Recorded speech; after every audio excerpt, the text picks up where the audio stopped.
Okay, yeah, welcome everyone to this meeting.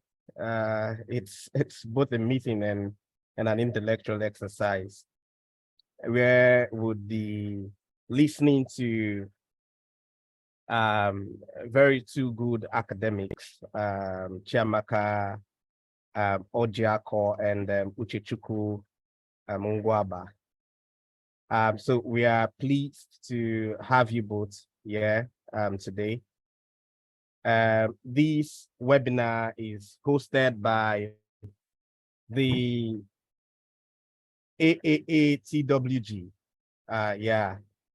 under the Health Systems Global. So the Health Systems Global has several thematic working groups, TWGs, and the Action on Accountability and Anti-Corruption for health-related SDGs is one of the thematic working groups of the HSG. And we've been doing quite a lot around corruption, anti-corruption, accountability for the past couple of years.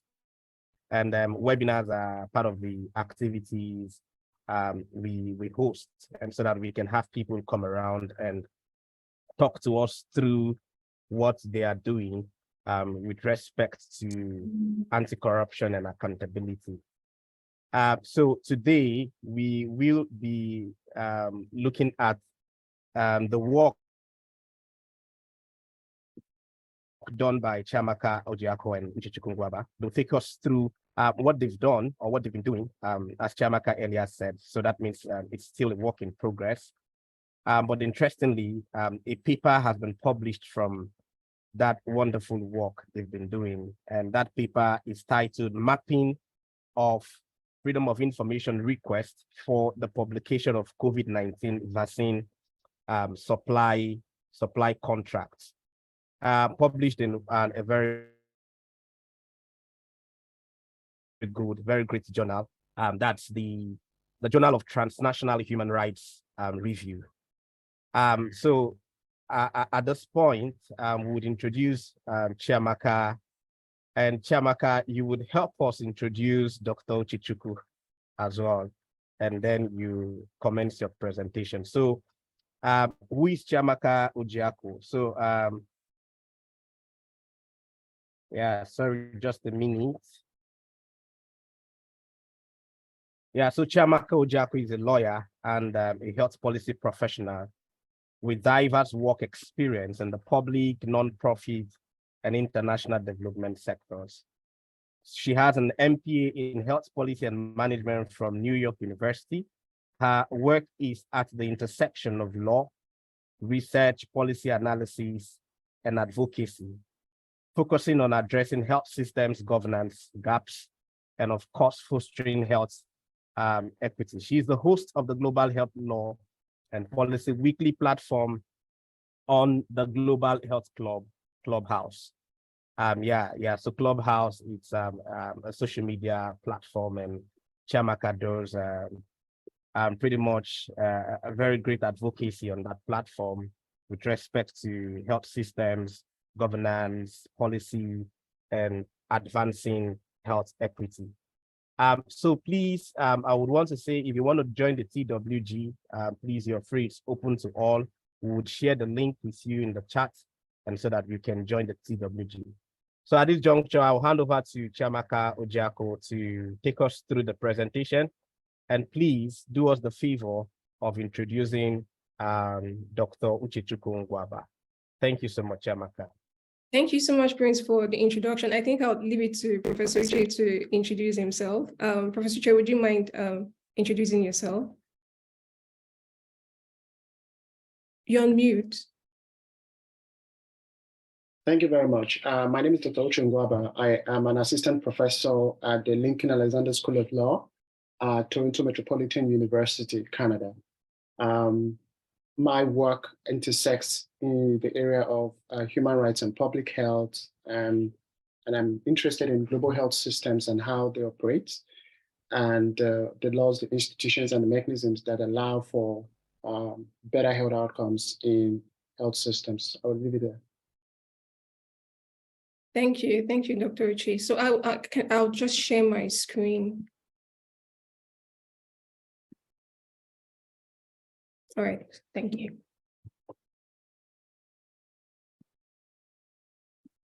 So today we're having a very interesting conversation where we'll be sharing extracts of our research study on freedom of information, request and COVID-19 vaccine contracts.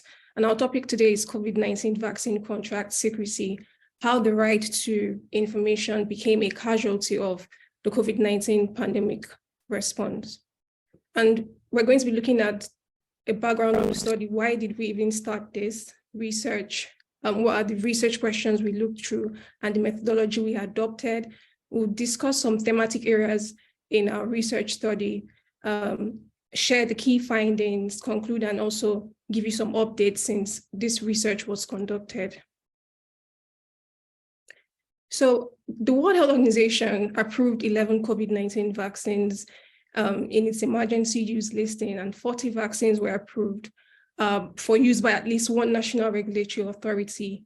Yet only about 18% of people in low-income countries had received at least one dose as at the time when we did this research. And it's very interesting to have seen the scramble for limited supplies and how countries opted for emergency procurement measures. And those measures, they kind of defied the typical transparency and reporting requirements that they're supposed to undergo. And as a result of this rush and panic, it created a regime of secrecy where several countries either refused to share or publish their vaccine supply contracts.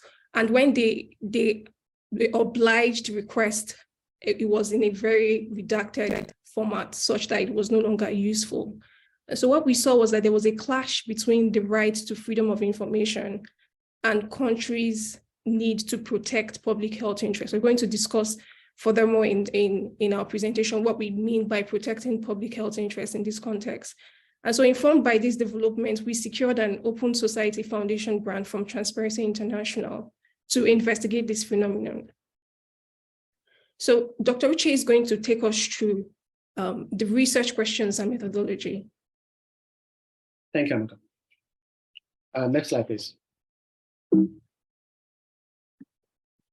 So we've essentially posed 6 questions in the research to allow us to better understand, because what we set out to do at the beginning of our research was to map the landscape on freedom of information requests, to understand what was happening in terms of who was getting access to this information about COVID-19 vaccine supply contracts. Was access even possible in the first place? And so these questions were formulated to allow us elicit answers to these inquiries and to understand essentially what was going on. And so the first question we posed was, how many countries who publish COVID-19 vaccine supply contracts have freedom of information laws or have signed to open contracting initiatives? The idea behind this question was to understand the normative framework. Was there even a normative basis for freedom of information access, and which countries had this normative framework in place? The next question was, which countries amended or changed their laws to protect the confidentiality of pharmaceutical companies that manufactured the COVID-19 vaccines?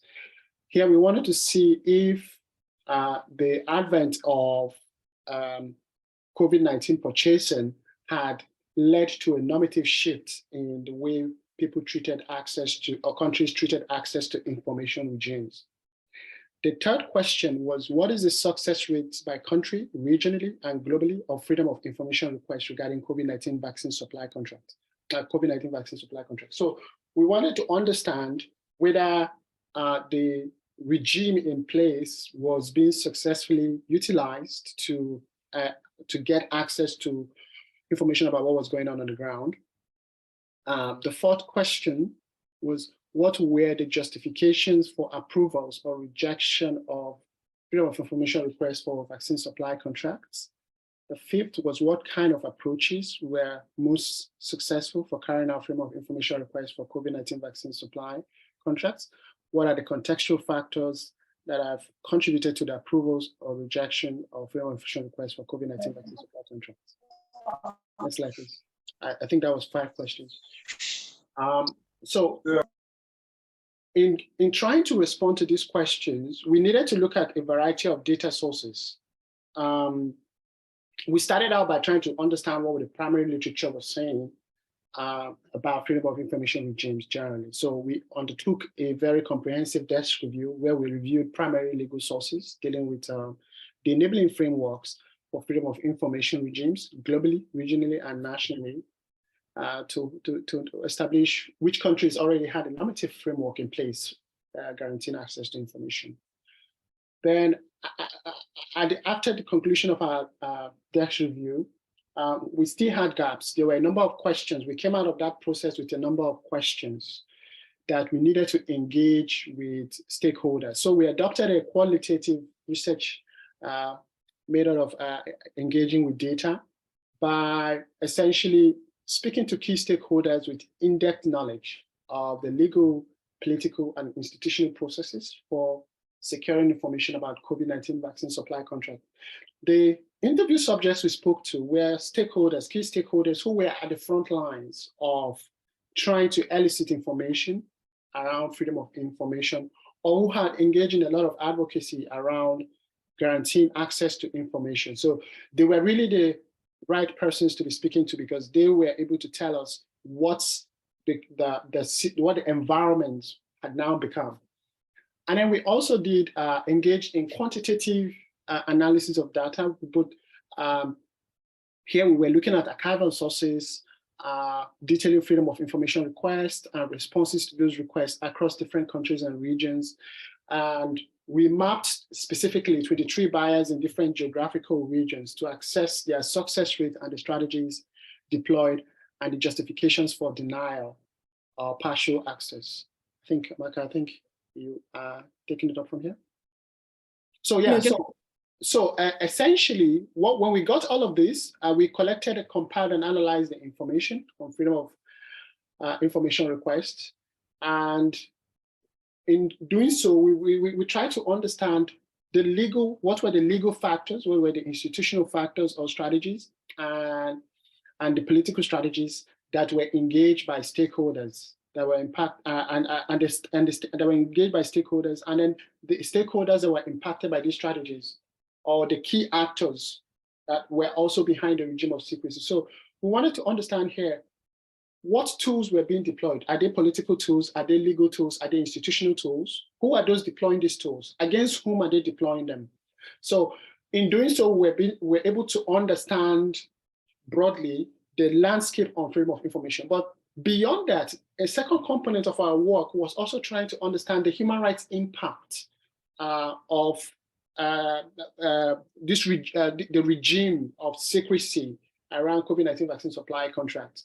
That is to say that when states decided to privilege procurement of vaccines at the expense of human rights, it means that health policy is burdening human rights. And so we saw instances where, or we're interested in instances where states were retracting from human rights just to promote a health policy agenda. And to that extent, we were undertaking a human rights burden assessment. All right, thank you, Dr. Uche. So I'm going to kick off discussing some thematic areas. We're going to be looking at open procurement and disclosure, the right to information, freedom of information request, justifications for freedom of information request refusal, and the implications of the regime of vaccine contract secrecy. So first of all, why does this even matter? Why does open procurement and disclosure of vaccine supply contracts matter? It's significant because it builds public trust when people have the opportunity to scrutinize, or they're aware of what's going on in terms of the decision-making process for purchasing vaccines. It helps in building trust. It can reduce corruption risk by allowing people to engage in public scrutiny of what are we buying, what's the cost across different countries, why are you purchasing this vaccine versus the others. That helps in reducing chances of people engaging in corrupt activities. And thirdly, it's not just the cost in terms of money, it also has a human cost because to achieve equity, the vaccines need to be available and accessible, and having an open procurement and procurement stance helps in achieving that equity. It improves the prospects significantly. And then it's not just a moral call to do the right thing. It has a legal underpinning in terms of the right to information. Over 100 countries have already enacted national laws that guarantee the right to access information in public records. And it's not just national laws, they also have international agreements, open contracting agreements that they are signatories to. So it's a human right, and that right is supposed to enable and foster accountability, transparency, to enable more effective use of limited resources. But as we saw in the first slides, the initial slides, there was a scramble for very limited COVID-19 vaccines, and that led to a collusion between the public rights of access to information and the protection of public health goals. And this context, it just simply meant that countries were more interested in securing doses to enable them immunize their own population. And as a result of that, because there was a monopolistic market, very, very limited supply, I think we would call it, it wasn't a buyer's market. Countries found themselves in a predicament where non-disclosure agreements became a precondition for securing those COVID-19 vaccines. And as a result, they introduced ordinances and legislations that either prohibited, suspended, or extended processing time. So if they already had freedom of information laws that allowed people to access information in public records, because of the negotiation and the requirement not to disclose, they had to alter the existing legislations. But then we saw, interestingly, that in instances where countries felt that their own interest was jeopardized, they were willing to be transparent with their vaccine contracts. And a good example is with the EU, when they were completely open to publicizing their COVID-19 vaccine contract agreement with AstraZeneca when they delayed the supply of their vaccines. And so how we're looking at it, freedom of information request is a very critical tool to exercise that right to information. It entrenches transparency and accountability by enabling the public to request for information that usually in public records. It helps them to know what's going on in terms of the decision-making process. But from our research, we saw that freedom of information request for COVID-19 supply contracts recorded very limited success, and it was as a result of different barriers. Some of those barriers were legal, institutional, political, and in certain instances, a combination of all these. And it's interesting that there was a posture towards secrecy, because the funding that was used in procuring the vaccines in many countries was as a result of public funds. And so you would see that from the research, when you have a chance to read the report, we did a side-by-side analysis just to understand if there was a nexus between or any correlation between a country having existing freedom of information laws and whether they were willing to share the information in their COVID-19 vaccine contracts.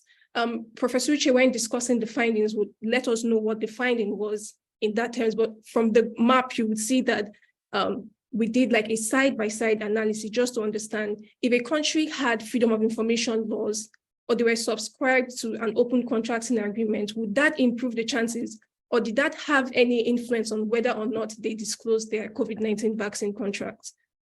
And so Professor Uche will be sharing and giving us more details on the justifications for the refusal. So we made a number of interesting discoveries around why countries were refusing to disclose, despite having in place regimes, a normative framework around disclosure. First of all, we found that the contracts itself, the contract that states signed with pharmaceutical companies, contained non-disclosure agreements as preconditions for securing COVID-19 vaccines. We weren't able to see many contracts because some of the contracts we assessed were heavily redacted. That means that essential clauses that were felt to be prejudicial by the contracting parties were blanked out. But there were one or two cases Ngwaba has mentioned where there was full disclosure of the terms of the contract. And when we examined those few instances, we saw a situation where terms went this way. Pharmaceutical countries cannot do X, Y, Z. Pharmaceutical companies can do X, Y, Z. That is the very things that countries cannot do. Pharmaceutical companies can do that, do them. So this led to a situation where pharmaceutical companies inserted terms into this contract that prohibited states from disclosing what had been negotiated between them. Additionally, we found that some states included exceptions in freedom of information laws to refuse fully disclosing information about vaccine supply contracts. Many of them did so on the basis that it was a necessary precondition for them to meet their public health objectives or goals, because they ran the risk of being denied access to the vaccines by pharmaceutical companies if they failed to meet their contracting obligations. There was a legal action in Colombia challenging the denial of freedom of information requests on the grounds of confidentiality and harm to public safety or health. And there were a number of interesting things we saw, and it was pretty much the same sort of approach or strategy, where countries would say that rather than jeopardize public safety or health, they'll rather contract under terms of secrecy. And so a number of justifications were commercial confidentiality, the information was immaterial, disclosure was limited by law. There was a resolution reserving information relating to COVID-19 vaccine supply contract for a stipulated time frame, and also competitive reasons were some of the justifications for refusal of information around COVID-19 vaccine supply contracts. Next slide, please. Now, there were implications that flowed from the regime of vaccine contract secrecy. Number one is the fact that because these contracts were secret, it was very difficult for countries to know whether they were contracting favorably or unfavorably. So we had instances where some countries were actually paying more for vaccines than others. And many of these countries were actually located in the global south. By the global south, I mean the underdeveloped and developing countries of the world, many of which are found in Africa and Asia. I think, for example, Botswana and South Africa or so were reputed to have actually paid a lot more for their vaccines than so many other countries in the global north. And so this regime of secrecy fostered an environment where countries were paying different prices for the same vaccine, and this did not reflect the economic capabilities of these countries. Then there was also a situation where even when countries were donated vaccines by countries from the global north, there were prohibitions put in place that they cannot onward sell these vaccines or onward forward the vaccine. So you had instances where the AstraZeneca vaccine was being donated and countries cannot sell or donate to other countries, and they were stuck with what they had. Then because of this environment of secrecy, it made it very difficult for countries to engage in effective planning around in terms of public health strategies for dealing with the pandemic. Because if there is secrecy and you're not sure of when your supplies are going to come or who at what point to expect what's to happen, so public planning for vaccine administration was heavily impaired in the process. Next slide.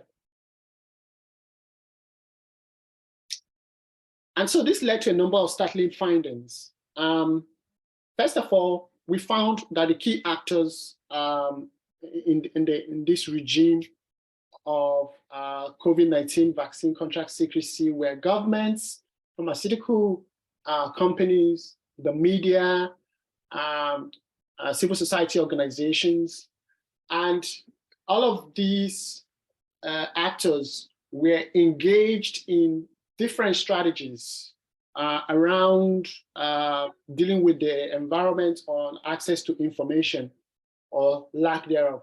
And so there was the deployment of legal strategies in the form of legal court actions. But what we discovered about legal strategies was that they were rarely ever effective because of the time they take to run through legal strategies. And it was used as a last resort for quick results.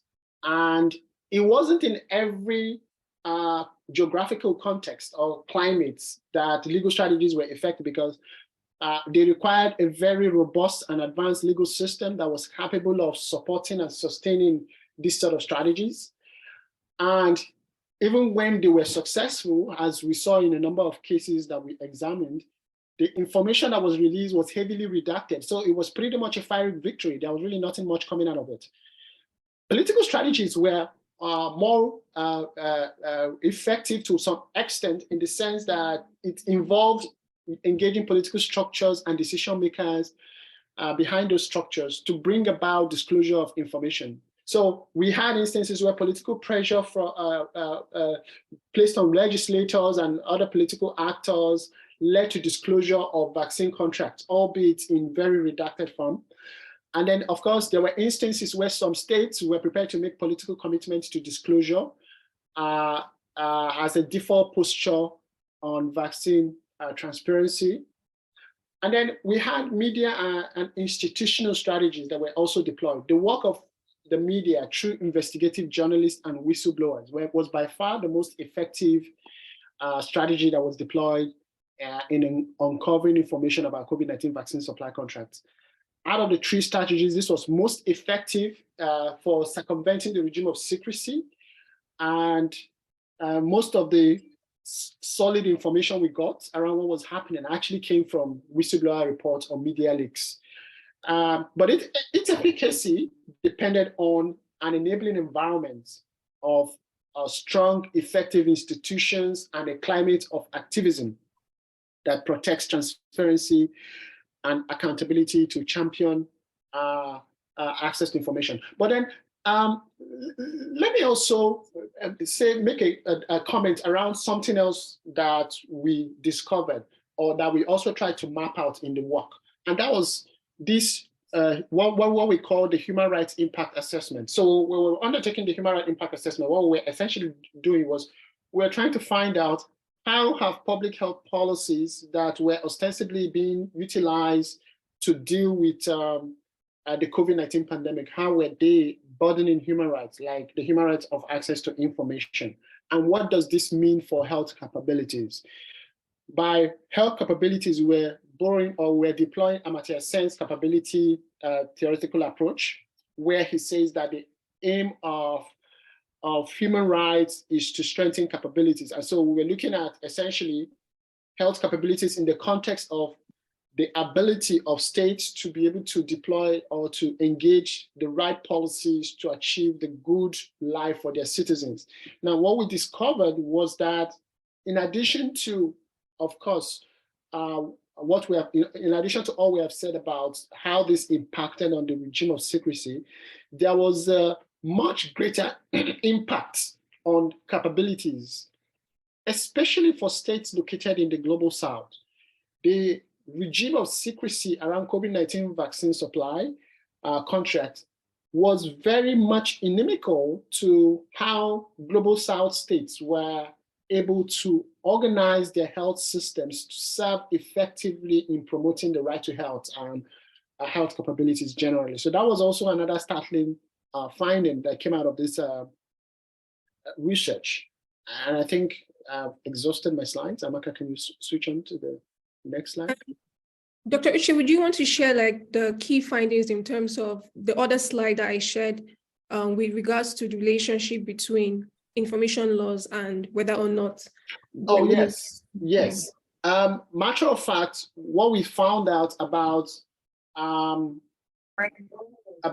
relationship between freedom of information and COVID-19 vaccine supply contract was that it did not matter whether there was in place a normative framework on freedom of information. Matter of fact, some of the leading countries that put up a stone wall around COVID-19 vaccine contract were actually countries that had very strong freedom of information regimes. So it didn't matter whether there were countries who were in the global north or the global south. There was a general shift or a paradigm shift in the normative approach to freedom of information that took place. It was perceived there was a new order that took over. And all of this was driven very much by what we found out to be the extraordinary powers that pharmaceutical companies wielded. Many countries were actually afraid to go against pharmaceutical companies. And this is very startling when you discover, as Amaka mentioned when she was speaking, that funding for research for the COVID-19 vaccine production actually came from public funds. The United States of America, the UK, Canada, many countries actually put out seed funding to pharmaceutical companies to undertake this research. So the vaccines that came out of that exercise were actually funded by the public.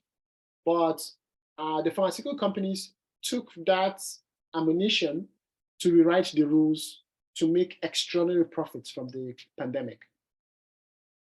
Thank you, Dr. Uche. So from the assessment that we conducted, we saw that less than 6% of freedom of information requests were successful, and only about 18% of those contracts were proactively published, that only 18% of countries published their contracts before they were asked. So the default response was basically denials and partial disclosures. But I think it's important to state that the data set that we used for the freedom of information request, the analysis, the figures you just saw now, was the ones that were readily accessible. So we didn't have access to freedom of information requests for countries that did not have an accessible repository or portal that kind of showed what the requests were. And given all the discussions we've had in terms of the thematic areas, as well as the issues, the strategies, we have very key recommendations on how we can address the regime of COVID-19 vaccine secrecy going forward. And the first one is to develop a framework that would enable countries or stakeholders who are interested in this kind of work to map and track the success of failure rates of freedom of information requests in respect of contracts for medicines, because it's not just limited to vaccines. And this should be done at the national, regional, and global level. And the second thing we observed is that although we have countries that are subscribed to open contracting agreements, those agreements are not binding. So currently we do not have a globally binding framework that requires countries to actually be transparent. And even if we do have anyone, it wasn't done with the uniqueness of the pandemic. It doesn't take into consideration the unique context of pandemics, where lack of transparency is too costly in terms of equity. But we know that there's some work that is being done in terms of the pandemic treaty. And the second recommendation we have is to equip. In this context, we saw that the most effective strategy came from the institutional strategy, that's media, CSOs, individuals who reached out to find out more about the COVID-19 vaccine contract. So we believe that it's very important that these stakeholders are equipped and empowered to do the work that they're doing in pushing for transparency and accountability. And this is particularly important in low and middle income countries where their contributions are very significant and desperately needed. Another key recommendation is that we believe strongly that governments should insist on greater transparency when they are negotiating contracts in public interest, particularly and especially given that these monies were public funds. So the people actually deserve to know what their monies are being used for. And a very commonsensical way to do this, if people are really interested in COVID-19 vaccine openness, as well as ensuring vaccine equity, it should start at the very beginning, and that's when the vaccines are being funded. So key stakeholders and funding bodies should make vaccine contract transparency a prerequisite for accessing the funds for research and development, because that's where it starts. And then looking at it from a more broader perspective, what even led to countries scrambling and having to adjust their laws to accommodate requirements from those who had more power in terms of negotiation? It's because we have a monopolistic market where very few people are playing. And if you really want to address the root issue, it's then to diversify manufacturing, research, and development so that we can address the distortion that enables any of these activities to thrive in the very first place. And then it's also very important that we encourage studies to kind of dig in and understand how can we incentivize transparency and how do we de-incentivize secrecy? Because the key argument by the pharmaceutical industry and those who fund the manufacturing of vaccines is that they need to get their return on investment. The work that is put into making vaccines is very tasking. So we need to engage in more studies to kind of understand how we can incentivize transparency and make secrecy something that parties do not want to engage in. And just in conclusion, you see a picture of, this is an example of one of the contracts, vaccine contracts, and what was published when a request was made. This document is no longer useful. Yes, it has been published. So we don't want a situation where people say, okay, we're going to just tick boxes. So we're going to publish, but what you're publishing is not useful. So sometimes publishing is not even the issue, but what are you publishing? Sometimes the redacted contract is as useless as not publishing at all. And so a key question I would like to leave everyone who is in this webinar with is, from what we've discussed so far, do you think that the restrictions that were imposed in terms of accessing COVID-19 vaccine contracts were reasonable? Did they pass the test of proportionality and reasonableness required when you're dealing with the right to access information? And just to wrap up all we've discussed so far for the last couple of minutes, there was a huge divide in terms of disparities in accessing COVID-19 vaccine contracts that could have been avoided. And if you look at it critically, it was enabled as a result of countries and as well as other stakeholders infringing transparency and accountability requirements for public procurement. And that's on one hand, and that compromise of health capabilities, on the other hand, is what created a burden on two critical human rights: the right of access to information and the right to health. So Professor Uche would give us an update on what has been going on since we did this research study. All right, thank you. Yeah, hi, Professor Uche. Yes. Would you just maybe do this in like 2-3 minutes, because we're past the time. Yeah, that's our last slide. Okay, Less than 2 minutes. So, since our report was published, there have been developments in the area of regional vaccine production. We understand that a number of sites have been identified in different regions of the world for future vaccine production. Ongoing is the pandemic treaty draft 0, a document that has been developed by the WHO and is under active consideration. And then there's also an ongoing push for an amendment of the international health regulations, which came under severe challenge during this period of the COVID-19 vaccine. So that brings us to the end of our presentation. And if you want to find access to our article and our report, you can look at, there are 2 sources. They've been published in 2 sources, in the Transnational Human Rights Review, which came out in 2022, and by Transparency International in their research paper series. Links have been provided in our slide. Thank you. Thank you. Yeah, super. Okay. Yeah. Yeah. All right. So Chiamaka, yeah. Can you stop sharing and Sure. So we can see everyone. Yeah, that's fine.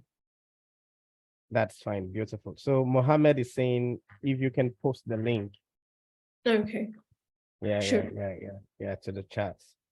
So yeah, we have about 15 minutes now, and would like to take questions.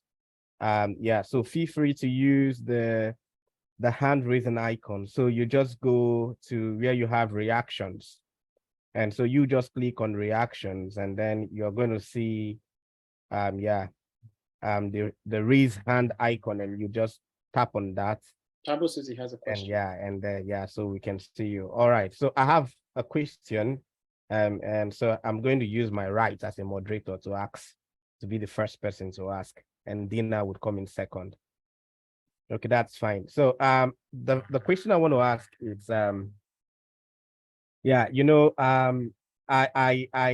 it was interesting to hear you guys talk about the right to information, which is beautiful. But then again, if you look at, I think there's a work done by Professor Martin McKee on insect. Insect is like informal exit, and so there's that relationship between information and exiting a corruption trap. So we know what the advanced consequences of corruption would be, and in the case of what we've presented, secrecy of contracts and all, we all know what the consequences would be.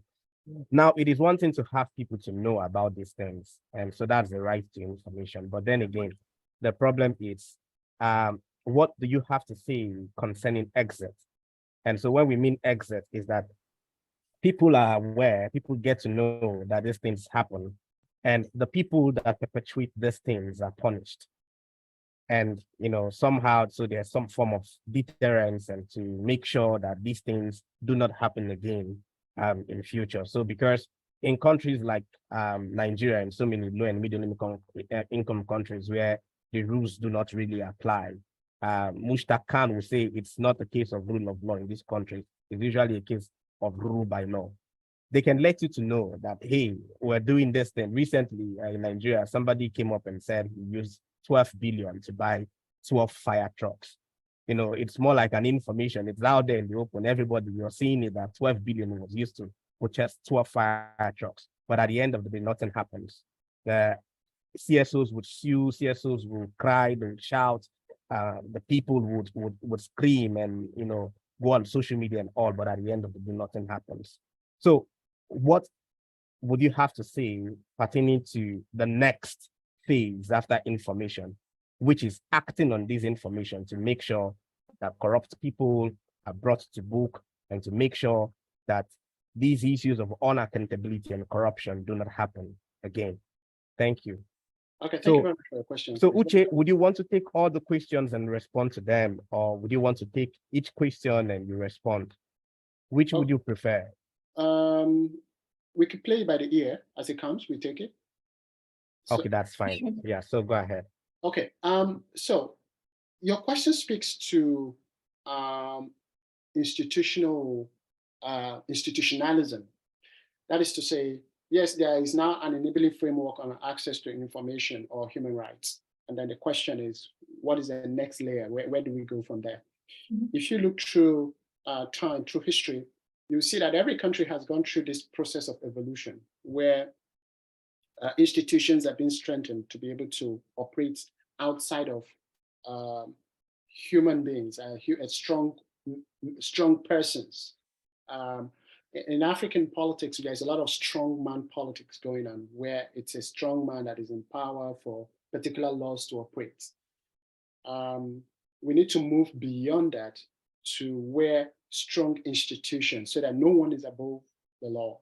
We look to some of the global north countries where we see the rule of law. So this comes down to the question of the rule of law, where we see the rule of law being more effective. And this is not to suggest that even in the global north countries, some people are not above the law. Just to give you an instance, Donald Trump was recently arrested in New York to come and answer for his crimes. And the way he was treated as an arrested individual was different from the way they would normally treat the average person that is arrested. He was not handcuffed. He didn't do the pep walk and all of that. So that is the rule of law that is operating selectively. Okay? So even in global north countries, you still have power, individuals being able to manipulate the system on the basis of power. But in saying so, where we need to go from here is we need to strengthen our institutions to be able to robustly do what they're supposed to do. And that means that civil society organizations, actors need to continue to engage these laws. Because even in countries like Nigeria, where you say there are these laws and they're being violated, you would agree with me that the impunity with which people broke the law in the past is no longer the case now, because social media has amplified a lot of people's voices. I don't know if you are following this. There's this social media account, very popular, David Hyundai. He has caused a lot of disruptions in the political space. This is just one private citizen who has a large platform.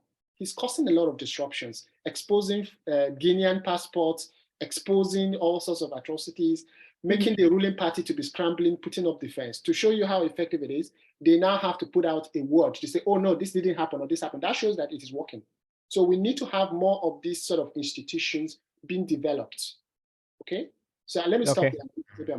That's fine, and maybe more of strong journalists as well. Yeah, please. I'll just say. All right. Yeah. Okay. Briefly, yeah. Chiamaka, 1 minute. 1 minute. Yeah.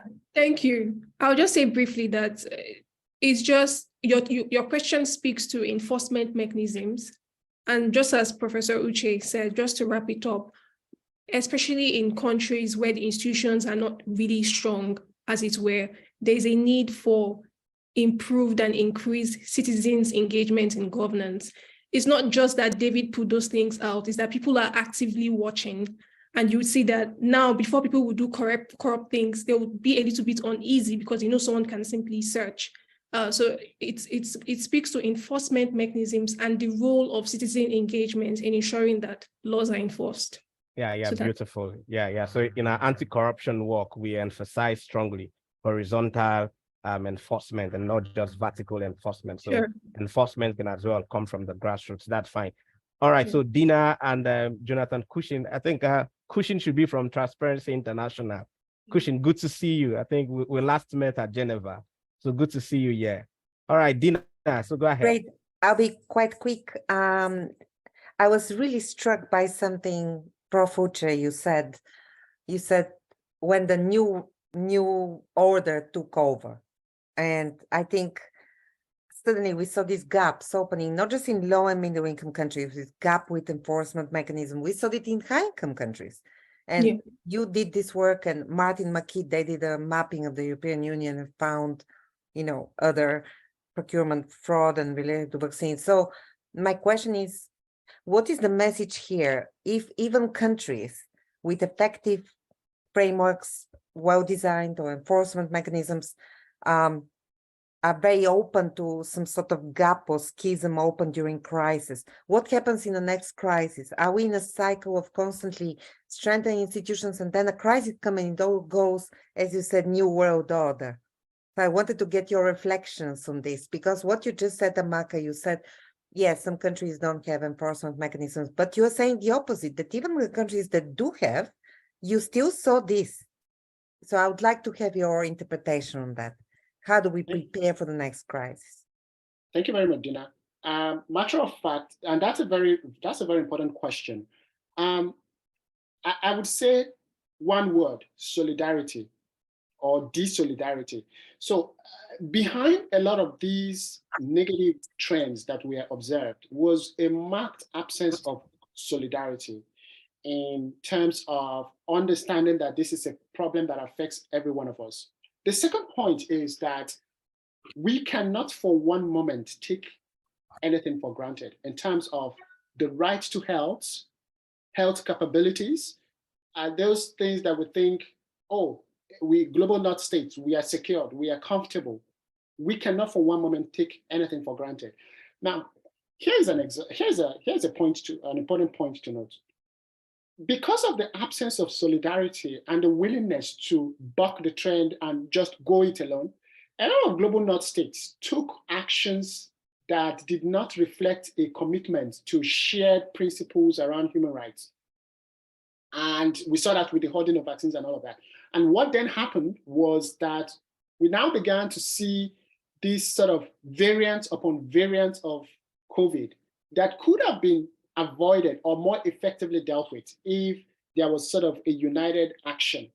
So in speaking broadly about this new trend or order as has been framed, what it shows us is that, one, we cannot for one moment stop being vigilant about those guarantees on the right to health, on freedom of information, on access to information. We cannot for one moment leave it to public institutions, the government, to say, oh, government knows best, because as the COVID-19 vaccine, as the COVID pandemic has shown, very often governments are playing it by the ear. They have no clue. They are just, let's just try this measure whether it works. So we need to be constantly vigilant. And then thirdly, we need to push for solidarity, because when we act in solidarity around facing some of the major challenges that confront humanity, we are more able to bring about cohesive, comprehensive, and coherent responses. And that is why in my next research program, this is an area I'm looking at, about strengthening regional health governance frameworks to deepen abilities of states to respond to pandemics. All right, Uche, thank you so much. So Prince, Chiamaka, can I just say something briefly? Dina, it's easy to be honest or straightforward when you're not hungry. The true test of whether or not you're corrupt happens when you're under pressure. So that question about high-income countries having structures and still doing exactly what they were not supposed to do is a testament that it's easy to look at other people and say they're corrupt, but the true test of whether or not people are corrupt or not is what they do when they're under pressure. And that's why it's very important that for public health emergencies, we do not leave it to people doing the right thing, because people do not tend to do the right thing. There has to be structures in place to ensure that for every action, there are consequences. So that's the uniqueness of a public health emergency. It's a pandemic, people are under pressure. That's when you start testing whether or not people are corrupt. all right, beautiful, beautiful. I love the points on having consequences for actions. Yeah, Jonathan, over to you. Thank you both for doing the research and also for the presentation. Dina's kind of taken my question, which I was going to ask, but I think one of the other points I wanted to make was that I'm being a pessimist today. Strengthening institutions is one side of the equation from my perspective. Until we kind of counter this power balance that we saw between vaccine manufacturers and the purchasers, governments in the pandemic, the vaccine manufacturers will always hold the upper hand. They'll be able to dictate terms. So we've got to recognize that market dynamics play a role here. And the pandemic accord that you mentioned at the end, it doesn't go far enough in my regard to counter that. It's voluntary, it's weak.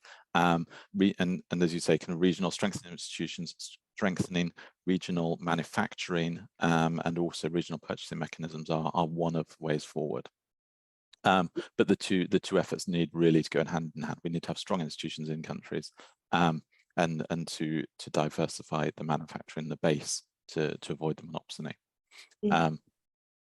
Yeah, so not really a question, I'm afraid. No, absolutely, Jonathan. Okay, that's fine. Yeah, right. yeah. So Uche, do you have a response or something? Yes, I have a very quick one. You're absolutely correct there, Jonathan. The pharmaceutical companies at the moment continue to have too much power. We need to diversify.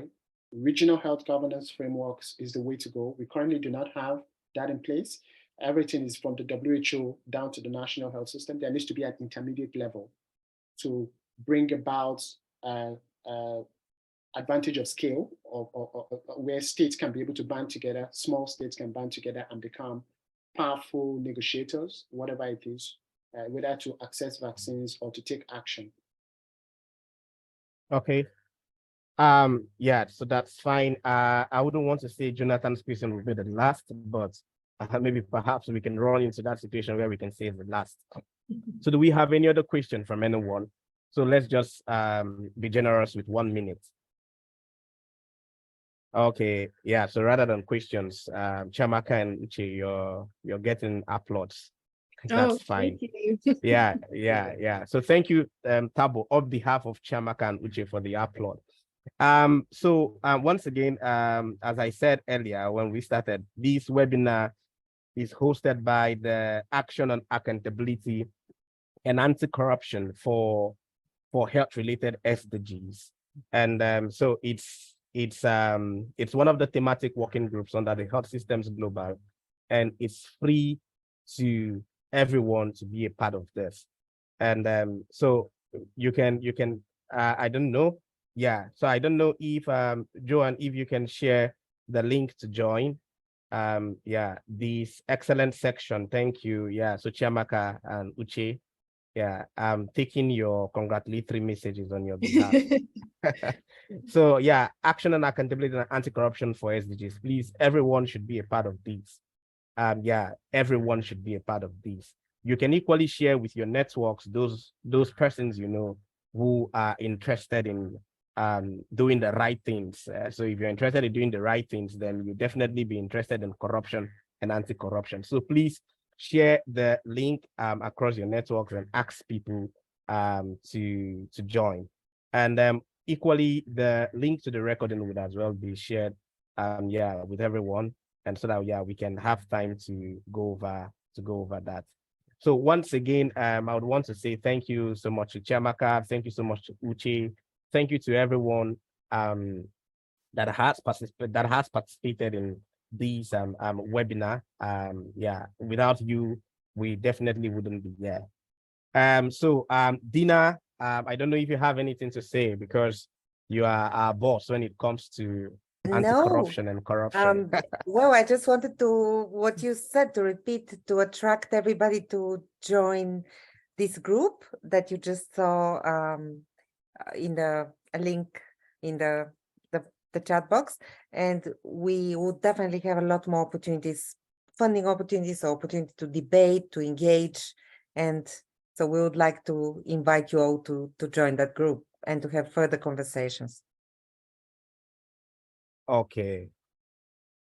Yeah, so Gift is saying very informative and important subject, though offended by some of the remarks as a pharmacist by training. Oh, Gift, so sorry, please. We won't offend you some other time. Well, please just accept whatever you've seen here today. Yeah. So sorry. No, it's fine. I'm just joking. It's okay. Yeah, Yeah. so It's we great. did I think lots of... Tabu was trying to come in for some time. Tabu, do you have a quick one? Okay. Okay, thank you everyone. Dina is apparently my boss too. She's my PhD supervisor. So just quite of interest. Thanks for your pleasant presentation, Uchi and Maka. Out of interest, I don't hear you making much mention with respect to the powers of the global north regarding the COVAX arrangement that actually led to vaccine nationalism, and then the protectionist mechanisms that you made mention of with regards to creating and having strong institutions, as well as enabling environment for citizen engagement. And I heard you mention that Botswana and South Africa paid much more for their vaccines. I'm from Botswana, and then I'm somewhat I would be quite interested, because the literature that I have doesn't speak to that. Maybe perhaps you could share much more insight with respect to that. And maybe I could perhaps also say that we are often deemed as that glorified as the success story, as the darling of Africa, but things have drastically changed in that much more of what is happening, it is not as well happening on the ground with respect to having strong health systems.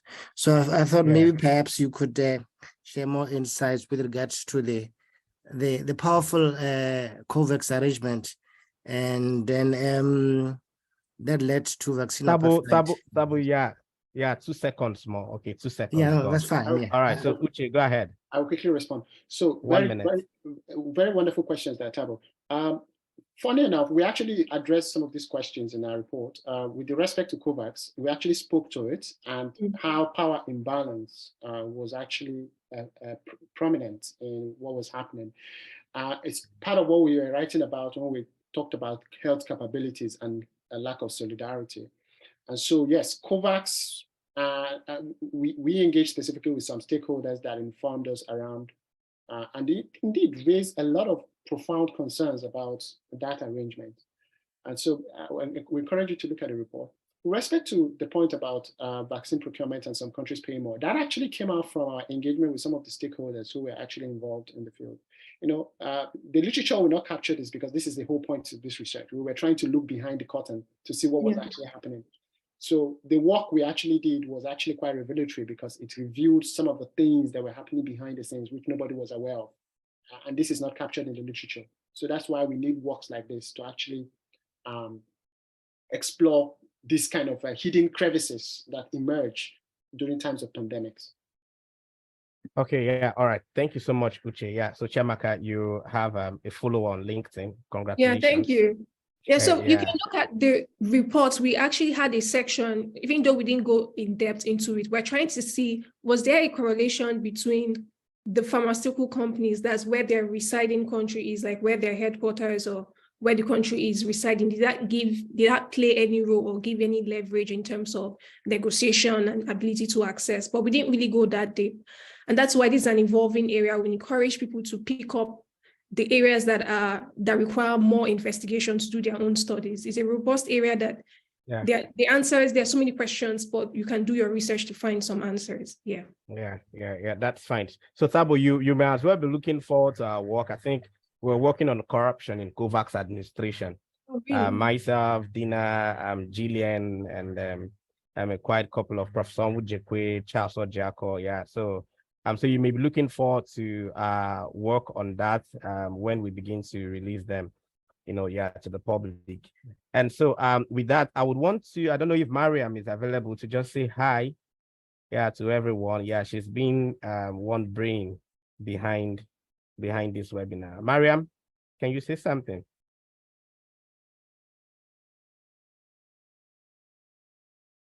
Okay, yeah, so on behalf of Mariam, I'm saying hi. Okay, yeah, she's there. Hi everyone. Thank you very much, Professor Uche and Chiamaka, for this wonderful presentation.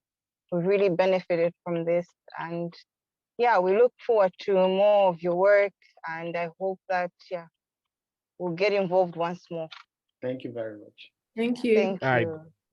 Yeah, thank you, Mariam. Yeah, Mariam has been one of the power blocks behind this webinar. So congratulations, Mariam, on successful hosting of this webinar. And thanks to Health Systems Global for the technical support throughout the hosting of this webinar. So at this point, I would want to say goodbye to everyone. Thank you for attending this webinar, and hopefully we're going to have more webinars like this in future. So don't forget to join the technical working group, please. Bye. Bye. Thank you. Bye.